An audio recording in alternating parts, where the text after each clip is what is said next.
We're living in very tumultuous times, events taking place, particularly in the land of Persia or Iran, affecting Israel and affecting the whole world. Just watched a talk by a man called Britt Gillette, who's an American prophecy teacher, and he said, quote, "We're watching nothing less than a live unfolding catastrophe in the Middle East with life-altering consequences for everyone on the planet. The greatest energy shock the world has ever seen. Even if the war stops tomorrow, results are bad and some are irreversible." Well, on the 14th of March, Donald Trump claimed victory, saying he destroyed Iran's air force, navy and underground missile silos and decapitated much of its leadership, also its nuclear sites. Put out terms for Iran to surrender with a promise to rebuild Iran and make it bigger, better and stronger than ever before. On 21st of March, when I was writing this article, which I'm writing for the Light for Last Days, there's no sign of victory. Iran has hit back, intensifying its attacks on Israel and oil and gas natural facilities around the Gulf, raising the stakes in a war that is sending shockwaves throughout the global economy. Yesterday, 150 people were injured in Israel. They've hit the Tel Aviv railway station, Haifa oil refinery, and even Jerusalem. In fact, the rocket, which was, I think, intercepted over Jerusalem, fragments fell not too far from the holy sites, from the Western Wall, and from the Dome of the Rock, even. One wonders what will happen if they'd actually hit the Dome of the Rock. There were some fragments which all fell on the Church of the Holy Sepulchre. So the old city of Jerusalem's even been under attack. They also launched missiles yesterday at Arad in the south and at Dimona. Dimona is the site of Israel's nuclear power station. If they actually hit the nuclear power station, it could have caused a nuclear disaster. We also see that at the present time, Israel is being blamed by many for the situation, and it's going to lead to much more hostility to Israel in the days to come, that's for sure. Apart from that, the strikes have sent the fuel prices soaring, as you may have noticed if you filled your car up recently. They've drawn Iran's Arab neighbors directly into the conflict, and Iran is targeting energy production in the region and putting its stranglehold on the Strait of Hormuz, through which a fifth of the world's oil and natural gas is transported. Also, a third of the world's fertilizers go through that strait. And at the present time, disruption of the fertilizers means that the crops will not be they're needed for the crops which are being planted at the present time in many nations. They also fired a missile at the Diego Garcia base, which is 2,500 miles away from Iran, and it's believed that they have a missile which is capable of flying 4,000 miles, which could in theory hit London. So these are things happening right now.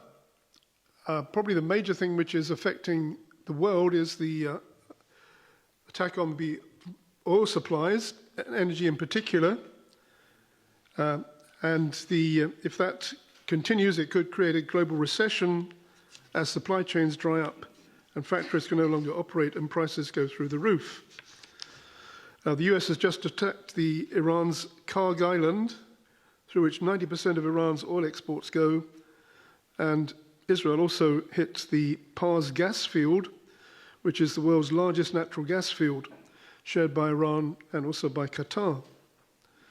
Contains roughly 1/3 of the world's known reserves, accounting for 10% of global gas production, serving as a critical 90% of Iran's domestic electricity. Yesterday, I think, was it the day before, Donald Trump threatened to hit Iran's power stations in 48 hours if they don't open the Straits of Hormuz. I think that the time runs out tomorrow. Iran has said if they do that, then they will hit all of the infrastructure, the fuel and energy infrastructure in the neighborhood, hit information technology, desalination infrastructure belonging to the US, and the regime and its allies will be targeted. If they hit those things, especially the desalination plants, which the Gulf states actually rely on for their fresh water, it would be catastrophic for the region. They hit the Qatar gas field, which knocked out 17% of Qatar's LNG capacity, and it says that they won't be able to repair that for another 5 years. Qatar is actually supplying gas to the whole world. So far, 39 energy sites across 9 countries have been damaged, and the infrastructure that took decades and billions of dollars to set up is being destroyed in 3 weeks of war. They're not telling you all of this in the news, but this is actually happening. It's affecting shipping, with traffic in the Straits of Hormuz nearly halted. Major carriers have suspended services, leaving thousands of ships, including oil tankers, stalling or rerouting, causing soaring insurance costs, delayed deliveries, disruptions to the global energy and cargo supply chains. Currently, Saudi is sending its oil across the country to a port which is on the Red Sea side of the country, and they're getting oil out through that, so it can't go through the Hormuz. There's a danger that the Houthis who are in Yemen may join the war and start hitting tankers in the Red Sea and close that strait as well, in which case the whole of the oil coming out of that region is going to be cut off to all of us. Do you think that might have a bit of an effect upon the world economy, upon how things are going? Another little detail I found out, helium is extracted from natural gas, which comes largely from Qatar. It evaporates if you store it, so you can't store it for long, so it's got to get to its destination and be used. Prices are surging. It's vital for various pieces of production, including the semiconductors, which are made largely in South Korea and Taiwan, and are the basis of all modern electronic devices, including smartphones, computer chips, etc. That breaks down, then you're going to have a breakdown in the whole supply chain for most of the high-tech things which we use today.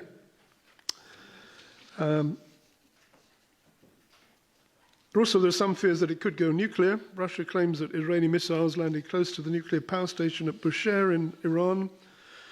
Israel has a nuclear plant at Dimona, and Iran sent missiles to Dimona yesterday. Could it affect Britain? This is what I got off the news site. It says Britain has conducted a simulation exercise to discover how the blockade could affect exports worth up to $1.2 trillion. UK has the biggest exposure to the supply chain of any country in Europe. Britain imports 12 billion through the Straits of Hormuz each year. Britain won't be able to substitute its liquefied gas supply in the short term, driving up prices for consumers. The UK may have to start rationing fuel due to shortages. The Times cited industry experts reporting that the government will have to protect the food supply, the hospitals and schools and transport systems, so they'll have to cut back on what may be to them unnecessary travel, including your cars and my cars. In other words, they could end up with rationing of fuel. Now, these things could happen fairly quickly. If there's a moment there's enough there, fuel's still coming in, the tankers which left three weeks ago, still on the way, they'll arrive, but no tankers are going out now. So these things are going to accumulate within 2-3 months. You're going to see things happening which will affect the whole situation. Article in the Daily Mail said what would happen in Britain if oil goes up to $200 a barrel. Quote, blackouts and economic paralysis, empty supermarket shelves, petrol and dieseling rationing, riots. As oil prices soar to unprecedented heights, Britain is on the brink of the worst energy crisis in our history. The International Energy Agency has already described it as the worst ever crisis to hit the oil market. Experts across the political spectrum are warning that this is just the beginning. Oil is the lifeblood of the global economy. If it stops flowing, the inevitable effect is no different from what happens to the human body when it hemorrhages, dizziness, collapse, cardiac arrest, and death. We've worked on the basis that the government will be able to maintain some sort of control throughout. In reality, even if that assumption might be too optimistic, unless politicians can keep the grip, the chaos ahead could be too appalling to contemplate. I don't want to depress you too much, but that is happening. And I think generally they don't want you to know that, but it's happening, and whether you hear it now or later, you're going to hear it sooner or later. And these things are building up, and we're going to have to start thinking about how we're going to adapt our lives to changing situations. One of which maybe it's difficult to travel. So how that's going to affect us here at the bridge, obviously a minor thing in comparison with the whole world situation, but it's something which you're going to have to think about in the days to come. Now, one of the interesting things I picked out from that quote from the Daily Mail was it said, "Oil is the lifeblood of the global economy. If you choke it off, then like if you choke off your bloodstream, your body's going to die. Choke off the oil, then the system is going to die."